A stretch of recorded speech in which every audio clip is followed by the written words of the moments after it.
Hommage à Kimpavita, cet illustre personnage considéré comme mère de la Révolution africaine. L'ONG IBEM, en partenariat avec la Robank, ont procédé à la projection d'un film documentaire de la grande prophétesse dans la salle culturelle Bel Campus. Objectif, relater la vraie histoire de Kimpavita auprès des étudiants et autres catégories de personnes présentes dans la salle.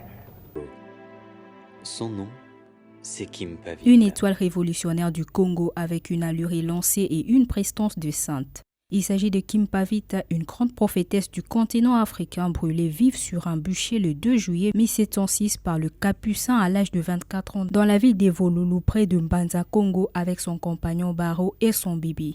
C'est dans ces contextes que l'ONG DIBEM et le Centre culturel Bel Campus ont projeté pour la première fois un film documentaire qui relate la vraie histoire de cette grande dame du royaume Congo.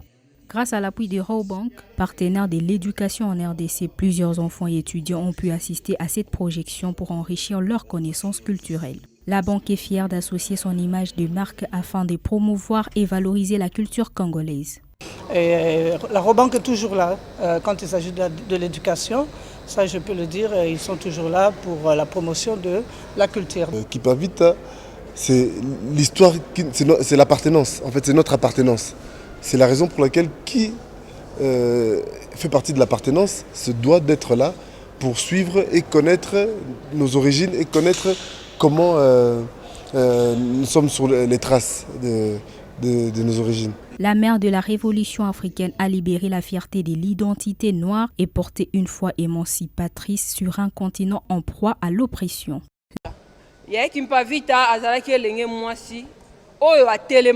Kimpavita était une jeune femme qui s'est battue pour la vraie cause, celle de défendre le noir pendant l'esclavagisme. À notre tour de suivre ses pas pour continuer la lutte.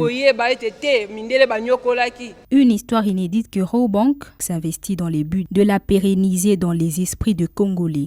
Kimpavita inspire plusieurs mouvements nationalistes dans les pays et au-delà des frontières du Congo. Après sa mort, le mouvement antoiniste subit une véritable répression et ses adeptes furent réduits en esclavage. Nous avons voulu faire revivre l'histoire de notre pays et puis faire comprendre beaucoup plus aux femmes que dans l'âge de 22 ans, il y a une jeune femme qui s'est battue, une jeune femme qui a lutté contre la discrimination, contre l'esclavagisme et autres. Aujourd'hui, Kimpavita est l'outil où plusieurs personnes peuvent s'inspirer afin de vouloir ressusciter encore certaines valeurs de cette grande dame. Kimpavita, c'est une icône de l'Afrique centrale et de l'Afrique entière.